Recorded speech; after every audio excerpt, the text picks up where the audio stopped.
por estar acá, a los colegas de la prensa nacional, a los colegas de la prensa extranjera.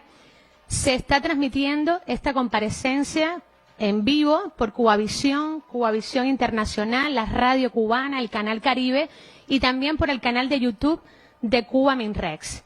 Me informan mis colegas que están presentes, ministro, 32 periodistas de 21 medios de 12 países y, por supuesto, los colegas de la prensa nacional. Tiene usted la palabra. Bueno, muchas gracias por su asistencia. Quiero compartir con nuestro pueblo y con la comunidad internacional, con los ciudadanos estadounidenses, información con relación a los acontecimientos del día de ayer. He recibido también numerosas preguntas a través de las redes, de las cuentas en las redes digitales, y en general estoy al tanto de la conversación que se ha producido y del debate con relación a estos temas. La primera pregunta que he recibido reiteradamente es ¿por qué? ¿Por qué el gobierno de los Estados Unidos de América ha tomado estas tres decisiones que comentaré más adelante? Mi opinión es que las ha tomado porque su plan ha fracasado, porque la visión de provocar el colapso de la economía cubana, la explosión social, la ejecución del memorándum del señor Lester Mallory de derrocar la revolución cubana mediante medidas que provoquen hambre, desesperación y el derrocamiento del gobierno, sigue sin poder alcanzar sus objetivos. Es cierto que las medidas del conjunto del bloqueo y en particular del recrudecimiento de estas desde 2017 y especialmente de las medidas adicionales tomadas por el anterior gobierno republicano desde la mitad de 2019 han creado circunstancias muy difíciles a nuestra economía, generan un daño humanitario considerable, provocan dificultades, ansiedad, sufrimiento a las familias cubanas. Sin embargo, no ha ocurrido ni el colapso de la economía ni el derrocamiento del gobierno. Mi opinión es que el gobierno de los Estados Unidos de América ha tomado estas decisiones a partir del reconocimiento de que la política que aplicó hacia Cuba es una política obsoleta, fallida, que no tributa a los objetivos ni a los intereses nacionales de los Estados Unidos, ni tiene el apoyo de los ciudadanos estadounidenses ni de los cubanos residentes en ese país. Es el reconocimiento de que le provoca un gravísimo aislamiento internacional, descrédito a su política exterior y que daña instrumentos que supuestamente el gobierno de los Estados Unidos necesita para hacer cumplir determinados objetivos de su agenda internacional. Y precisamente ocurre a partir de la resistencia y de los avances que, pese a las enormes dificultades que enfrentamos y que son perceptibles en nuestras calles, en nuestros centros de trabajo, en nuestras casas, se mantiene, persiste el apoyo del pueblo cubano a la revolución, al orden constitucional que de manera soberana y en ejercicio de libre determinación se dio a sí mismo. Estas medidas ocurren gracias a la creatividad de nuestro pueblo, gracias al heroísmo cotidiano, gracias a su nobleza, que concita a escala internacional y dentro de amplios sectores de los Estados Unidos admiración, respeto, apoyo y solidaridad. Otra pregunta persistente es ¿Por qué ahora? Es una pregunta que sería bueno hacérsela al gobierno de los Estados Unidos en los días todavía que estará ejerciendo esa función. Habría que preguntarle. El gobierno de Cuba, de manera histórica y persistente, ha propuesto al gobierno de los Estados Unidos de América sostener un diálogo respetuoso, responsable, sobre bases de igualdad soberana, beneficio recíproco, respeto mutuo, sin injerencia en los asuntos internos de nuestros países. Lo ha hecho de manera pública, reiteradamente, por el presidente Fidel Castro, por el presidente Raúl Castro, por el presidente Miguel Díaz-Canel, y lo ha hecho también de manera reiterada y respetuosa, de manera privada. Habría que preguntar al gobierno de los Estados Unidos por qué ha esperado hasta este momento para hacer lo que pudo haber hecho y lo que muchos de sus votantes, incluidos ciudadanos de origen cubano, esperaron desde su elección, porque en su plataforma electoral se comprometía a adoptar cambios significativos en la política de los Estados Unidos hacia Cuba, que, como se sabe, el gobierno republicano anterior y próximo había aplicado, provocando un serio retroceso respecto a los progresos que se habían alcanzado en los años 2014, 2016. Debo reiterar que el gobierno de Cuba ha tenido siempre y tiene hoy y tendrá mañana y tendrá la semana que viene y en el futuro toda la voluntad de trabajar a favor de relaciones civilizadas en beneficio de nuestros pueblos, a pesar de las muy profundas diferencias que tenemos con los gobiernos estadounidenses. Que nuestra disposición a sostener un diálogo en esas circunstancias que son las que demanda el derecho internacional se mantienen intactas y que reiteraremos al próximo gobierno dicha voluntad. En tercer lugar, he escuchado mucho la pregunta sobre si estas medidas son reversibles. Claro, son reversibles. Lo dice la declaración del Ministerio de Relaciones Exteriores publicada ayer. Son medidas ejecutivas que podrían revertirse de manera ejecutiva. Sin embargo, he leído algunas opiniones hoy, curiosamente, de algunos de los que redactaron las medidas anteriores, de algunos de los que participaron, protagonizaron, provocaron el retroceso en la relación bilateral, señalando que les tomará tiempo y trabajo revertirlas. Habría que preguntarle al próximo gobierno de los Estados Unidos también. Sin embargo, será muy importante, a mi juicio, considerar que pase lo que pase con relación a estas medidas en el futuro, son un hecho importante, un acontecimiento que ha recorrido el mundo y que ha recibido muy amplio apoyo internacional en las pocas horas. Estamos alrededor de 24 horas de los anuncios principales que hicieron ambos gobiernos. Ha concitado reconocimiento y solidaridad internacional, debate interno en los Estados Unidos dentro de la terrible polarización política que existe en ese país, pero un apoyo significativo de ciudadanos, organizaciones, instituciones estadounidenses.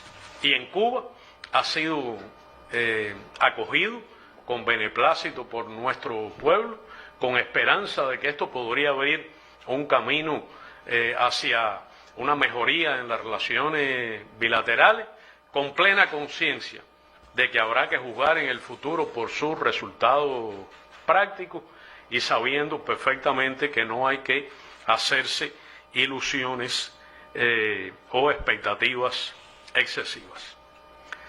Analicemos el valor de las medidas. Traje conmigo los textos.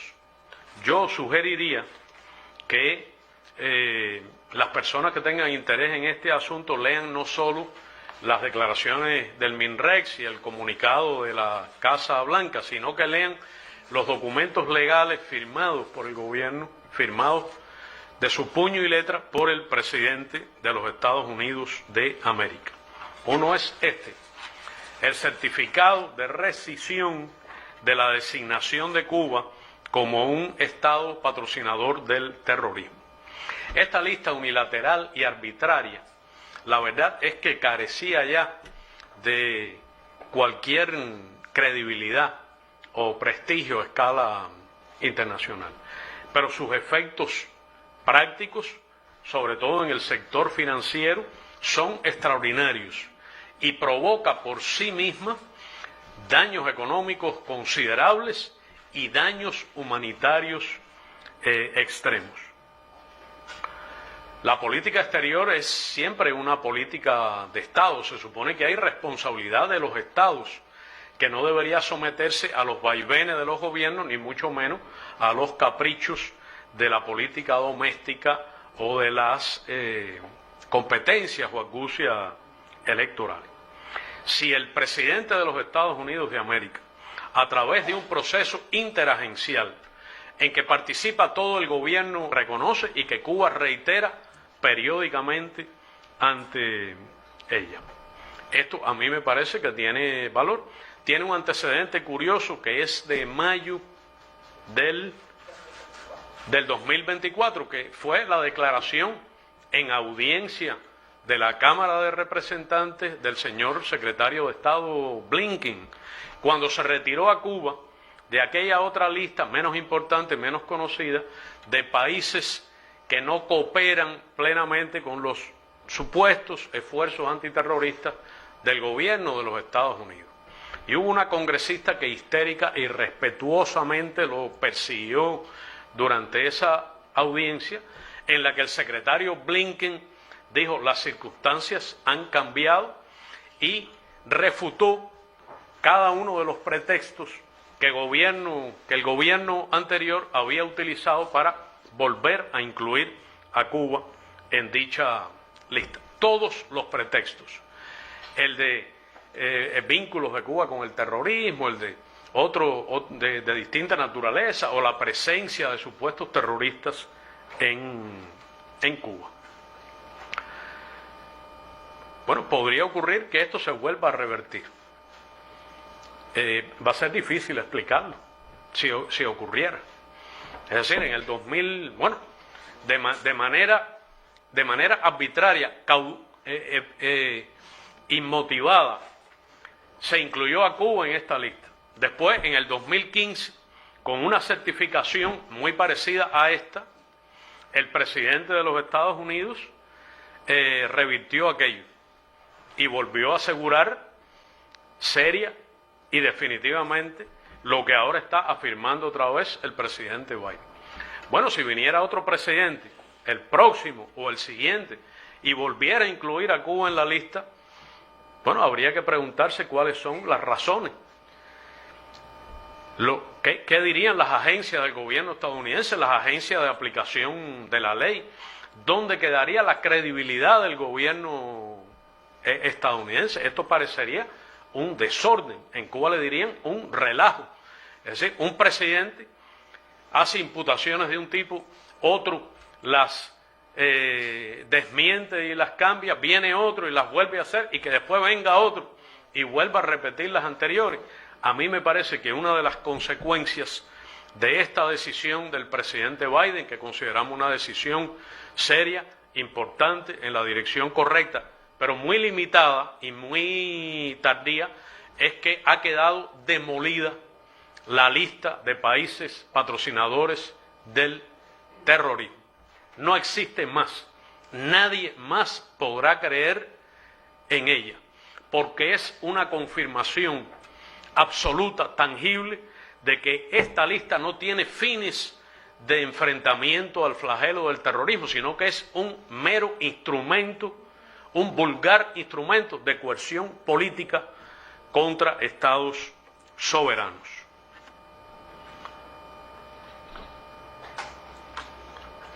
Ha sido el reconocimiento de la verdad. Nunca debió entrar Cuba en esa lista,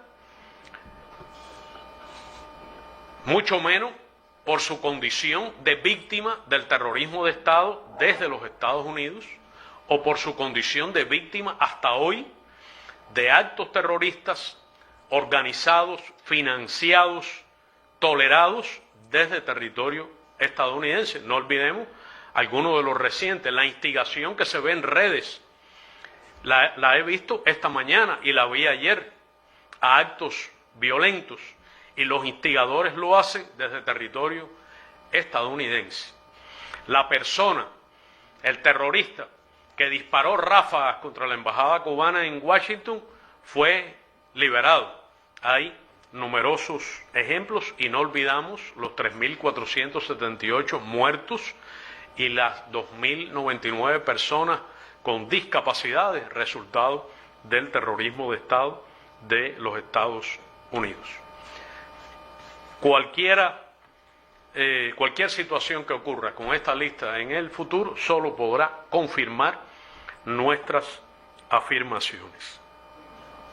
En segundo lugar, será muy difícil mantener las medidas coercitivas que se derivan de esta lista. Limita el acceso a las instituciones y servicios financieros en cualquier país. ¿Cómo el gobierno de los Estados Unidos va a poder sancionar en el futuro a un banco o a un país por tener relaciones financieras con Cuba después de esta decisión del presidente Biden? ¿Cómo se van a obstaculizar los depósitos, pagos, transacciones, créditos, todo movimiento de activos con cualquier moneda fuera de Estados Unidos después de esta certificación? ¿Cómo será posible intimidar o impedir a compañías extranjeras que comercien con Cuba? Las compañías extranjeras que han suspendido sus relaciones con Cuba, las instituciones bancarias que lo han hecho, intimidadas bajo la coerción de esta lista, no aceptarían de ninguna manera que estas políticas se restablezcan. Es muy importante el efecto de esta lista en las importaciones de insumos, productos de primera necesidad para nuestro pueblo, para el funcionamiento de nuestra economía. ¿Quién podrá explicarle a una familia cubana, si esto se revirtiera de alguna manera en el futuro, que hay justificación para tomar las medidas que se derivan de esa arbitrariedad y que dañan directamente a las personas? Porque el bloqueo en su conjunto y esta lista en particular está orientada a generar daño a la familia cubana.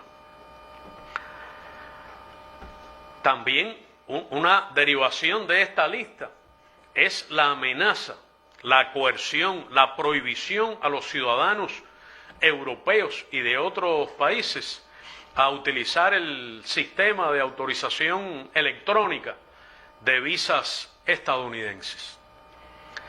Si ocurriera algo con esta lista en el futuro, que no sea olvidarse de ella, ¿alguien podrá exigirle a algún gobierno europeo que no proteja a sus ciudadanos frente a tamaña arbitrariedad? ¿Alguien podrá explicarle a un europeo que no puede viajar a Cuba porque Cuba vuelva a entrar en una lista que el presidente de los Estados Unidos ha declarado que es inmotivada? Entonces, a mí me parece que estos hechos son muy importantes y son perdurables y son definitivos. El alcance político, ético, legal incluso, de esta determinación del presidente Biden no quedará superada por ninguna acción, por arbitraria, extrema, deshonesta o fraudulenta que sea, de un próximo gobierno estadounidense. Segunda medida, la exención de la aplicación del título 3 de la Helms-Burton. Es decir, una ley destinada a intimidar a terceros, no solo a pautar la destrucción del orden constitucional en Cuba, etcétera, sino a intimidar a terceros por una feroz aplicación extraterritorial. La ley contiene una arbitrariedad y una violación del derecho internacional brutal, que es pretender juzgar en cortes estadounidenses a personas, entidades, compañías de terceros países o cubanas por sus vínculos económicos con Cuba, fuera de la jurisdicción estadounidense o sin ninguna relación con los Estados Unidos de América. Todos los presidentes estadounidenses firmaron el llamado waiver o la dispensa de esta lista. Incluso el presidente electo de los Estados Unidos lo hizo en la primera parte de su mandato. Entonces, esto tiene un efecto verdaderamente importante en las cortes estadounidenses. Es decir, las cortes estadounidenses, la Corte Suprema de los Estados Unidos, que tiene sentencias que consideran las nacionalizaciones ajustadas a derecho. Recuerden el caso Sabatino, por ejemplo. Las cortes estadounidenses permitirán que su credibilidad se vea dañada porque ahora alguien permita que cometan actos inconstitucionales y actos ilegales desde el punto de vista del derecho internacional y del conjunto de la legislación estadounidense, porque se niegue a hacer lo único decente y elemental, que es seguir firmando esta exención para no incurrir en esta gravísima violación legal. Entonces,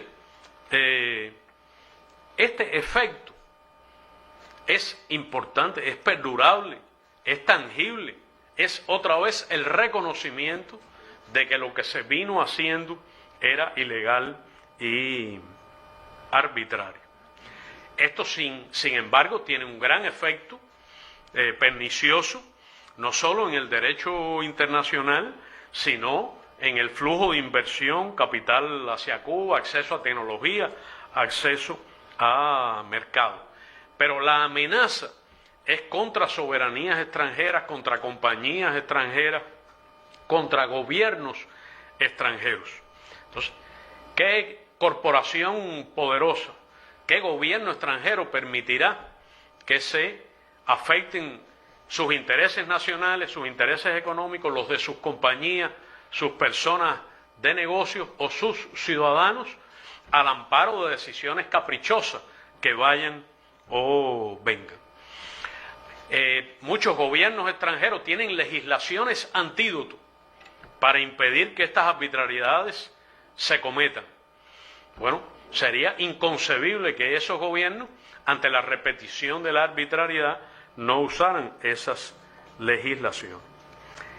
La tercera decisión del presidente de los Estados Unidos de América, bueno, la segunda es más corta, la tengo aquí, es un párrafo, pero es un párrafo del mayor interés. Y la tercera es más larga. Estos son los destinatarios. Es decir, es una directiva, le da órdenes a casi todo el gobierno de los Estados Unidos de América. Y este memorando, el memorando 5 de seguridad nacional del presidente de los Estados Unidos, ha quedado abrogado. No existe. Ha quedado sin efecto, según este papel que tengo aquí, que tiene la firma del presidente Biden. Y dentro de ese memorando ha quedado eliminada también una de las atrocidades del bloqueo a Cuba, que es la llamada lista de entidades restringidas de 2022. Caprichosa, arbitraria, absurda, en algunos casos, que lo mismo afecta entidades públicas que servicios del sector privado en nuestro país. Curiosamente, parece que es una lista que se inventaron algunos personajes que podrían regresar al gobierno de los Estados Unidos la semana próxima. Hay versiones divertidas de cómo hicieron esto tomando café y usando internet. Entonces, el objetivo de este conjunto de acciones, de estas acciones que deja sin efecto la decisión presidencial, las 3 decisiones presidenciales en materia de coerción contra las instituciones comerciales y bancarias de Cuba, habría que esperar que de alguna manera se refleje en la conducta regulatoria y práctica. Esto es también, y bastaría leer el comunicado de la Casa Blanca, que lo tengo aquí también, que el comunicado de la Casa Blanca reconoce el efecto de estas medidas en el pueblo cubano, en los ciudadanos cubanos, en las familias cubanas. Reconoce que provoca daño humanitario y desmiente la afirmación de que estas son medidas dirigidas a proteger al pueblo cubano, a empoderarlo, a aliviar sus dificultades y que solo dañan al gobierno o a los funcionarios del gobierno. Si se navega por las redes digitales, se aprecia que el pueblo cubano ha recibido estas noticias, estas decisiones del gobierno estadounidense, reconociendo que son positivas, aunque son limitadas y son tardías, y reconociendo también con sabiduría y realismo que podrían ser revertidas. Ahora, ¿por qué la gente, por qué nuestros trabajadores, nuestros estudiantes, artistas, deportistas, los jóvenes, todos los sectores de la sociedad cubana muestran en la conversación social un altísimo interés en estas medidas y comparten esperanza y participan en el debate a partir de las preguntas que he mencionado? Porque reconocen que estas medidas tienen una relación directa con las vidas de cada una de ellas o de ellos, porque reconocen su impacto y porque saben que si estas medidas finalmente dejan de aplicarse, tendrán un efecto favorable en la vida de las personas, en las familias cubanas. Yo he estado viendo en estos días las audiencias de nominación o designación de cargos en el próximo gobierno de los Estados Unidos. Les he dado un vistazo, porque la verdad es que son muy largas, habría que reconocer que son muy interesantes. Recuerdan los filmes para adultos, ¿no? Lo que en Cuba le dicen la película del sábado por la noche. Es el lenguaje para adultos, sexo, violencia, drogas, alcohol, corrupción, que son muchos de los temas insólitamente presentes en esas audiencias.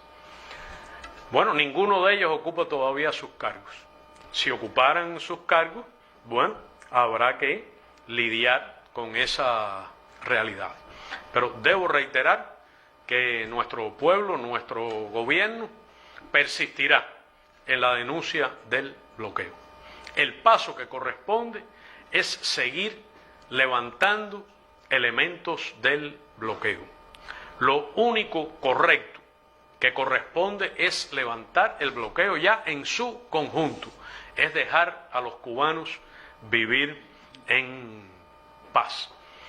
Igual que defenderemos con todo vigor y determinación nuestra independencia y nuestra soberanía frente a cualquier acto de injerencia, igual que defenderemos la observancia de nuestra Constitución y la aplicación de nuestras leyes, igual que preservaremos la seguridad nacional, el orden interior y la seguridad ciudadana, estaremos dispuestos a sostener, y repito otra vez, que tenemos disposición a retomar en cualquier minuto un diálogo serio, responsable, basado en el derecho internacional, la igualdad soberana, el beneficio recíproco de ambos pueblos, el respeto mutuo, sin injerencia en nuestros asuntos internos.